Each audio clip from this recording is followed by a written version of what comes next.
This is the only Game Boy you should buy right now. This is the Miyoo Mini Plus. If you're at all familiar with the world of portable emulation, you probably already know about it by now.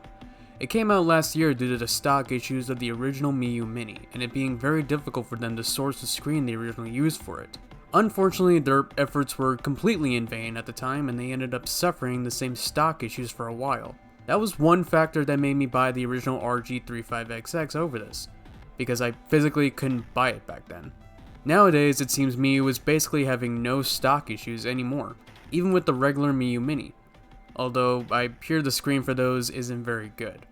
When I first got my hands on this, I expected to basically just have a bit of fun playing with it, then review it and end up just having it part of my small collection of handhelds. But I actually really like this thing. In fact, I kinda love it even. So much so that this might be my new favorite.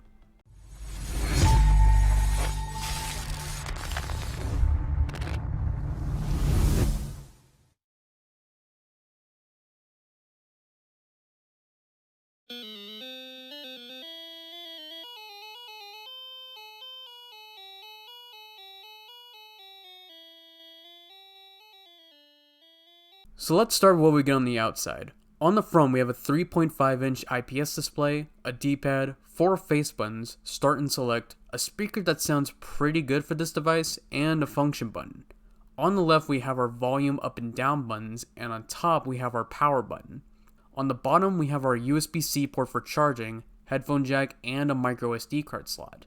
And we can't forget about our 4 back buttons. Speaking of which, these are probably the least clicky back buttons I have ever had on one of these handhelds. They still feel pretty good, they just don't have the most satisfying click to them. The buttons on the front feel pretty good as well, but you can still tell it uses membranes. They have no click whatsoever. Not a deal breaker, I'm just a sucker for clicky buttons is all. I really wish more of these handhelds had something similar to that of a keyboard press to them. It's still not a deal breaker at all. It feels really good in the hands. So if you're into vertical handhelds at all, this is a pretty good one to get.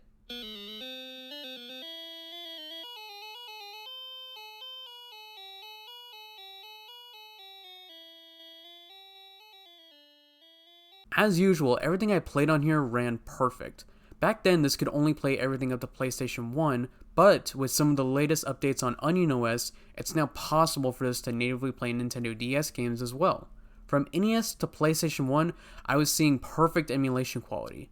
I played a decent amount of Tekken 3 on this and didn't experience any lag, frame dips, or sound issues. I bring this up because I remember having a lot of these issues on the RG35XX, even with Garlic OS installed. I think I had to overclock it to get it to run better even. But no tinkering was required on Onion OS at all. It's only when I got to DS that there was a few quirks. For one, the most obvious thing is playing DS games with only one screen. If it requires you to look at both screens a lot, it's not going to be the best experience. Even something as simple as New Super Mario Bros. Can be a little weird. You have the ability to switch screens with R2 and have a little digital cursor with L2 for any touch input. Again, not the best experience for DS games, and you can tell it probably can't play all games at a playable speed. Mario Kart DS had some frame stutters sometimes. I suppose it makes sense because it originally couldn't play DS games natively, but still overall, everything I tried out on this thing played perfectly well.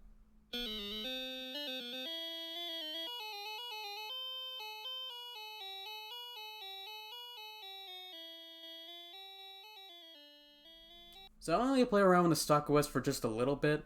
I only tried a bit of GBA and a bit of PS1, which both ran perfectly fine as I expected them to do. So if you don't really care about custom firmware at all and you just want to play with it right out of the box, it's going to work perfectly fine for you. But just know the stock OS is very primitive, and I highly recommend just trying to install Onion OS on this thing. Because one really annoying thing that a lot of these handhelds do on the stock OS is have the ROMs in a very bad order by putting an arbitrary ass number next to it instead of just having them in alphabetical order. So trying to navigate the ROMs is annoying as shit because who needs convenient these days? So I then decided to go ahead and just install Onion OS. But there is one thing you need to make sure to do before you do that, and that's to make sure that your device has the most up-to-date firmware on it. And luckily mine was already. If it's not, you'll have to figure out how to install that up-to-date firmware yourself. Unfortunately, I don't know how to do that, so I didn't look up anything since mine was already up to date. So you're on your own with that one. I'm sorry. I mean, I'm sure it's not hard to install. It's just I don't know the process of doing that. So again, I'm sorry. After you have that up-to-date firmware installed, you can go ahead and just install Onion OS, but people recommend not to use those stock microSD cards. They recommend you just get a brand new one. The only brand that I know very well is SanDisk, so I personally recommend that. All you gotta do is take that microSD card, insert it into your computer with a microSD card reader. If you don't have one, I'll put a link in the description below for a very cheap one. And then after that, you can just format it to FAT32. Download the zip file for Onion OS, unzip it, and then drag and drop those files onto the microSD card, and then just insert it into your device, and then that's when it will begin installing. It's going to take a few minutes, and then it's going to ask you what systems you want to add onto it and what apps you want to add onto it, and you can eventually just go back and add more stuff if you want to. It's not a one-time thing. After you do all that, it's going to take a few more minutes to install everything you select, and boom, you're ready to go. But after that, you'll need ROMs, and I can't really tell you where to get those ROMs. I'm sorry. I'm not trying to go to prison, but getting the ROMs and stuff and putting them on your device is very easy. I promise you that. So now that we have Onion OS installed, the question is, what do we get out of it?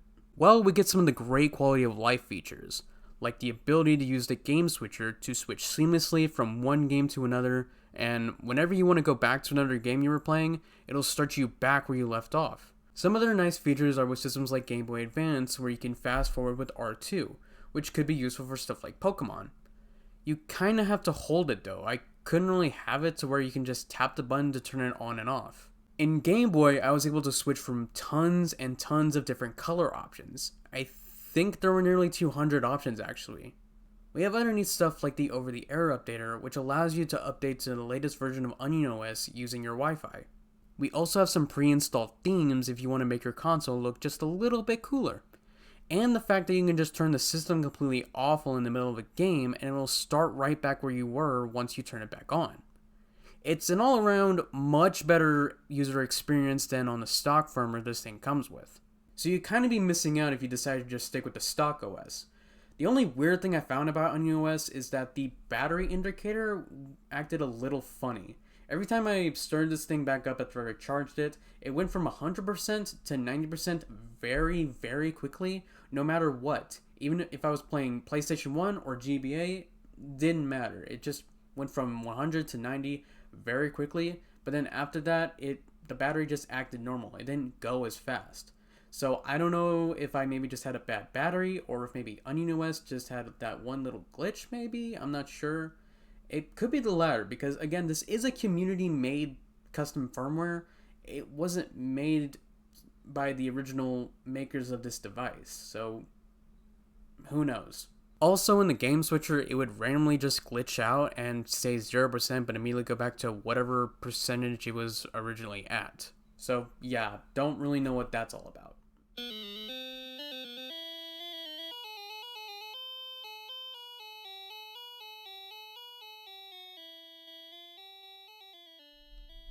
I was surprised at how much I learned to really enjoy this thing. With Onion OS and the ability to just easily carry this around in my pocket or in my bag, makes this a good contender for what could be my favorite portable emulator. But I'm still tied between this and the Retroid Pocket 2S as my favorite portable emulator. But I think I know why. The Retroid Pocket 2S is my favorite to use around the house, while the Miyoo Mini Plus is my favorite to use when I'm out of the house. Because that's really the best use case for devices like the Miyoo Mini Plus. To have this with me while I'm at work or if I'm ever out with friends or just the comfort of knowing I have this with me while I'm out. Yeah, I could just bring my phone with me to play games on, including emulators, but I'd rather have a dedicated handheld with me than just drain the battery faster on my phone while I'm out. Yeah, I could bring a battery bank, but my point still stands. So yeah, I love this thing and I highly recommend it. Not just to emulation novices who just want to get into this hobby, but to any emulation veterans who just want a nice small device to have with them to play on the go.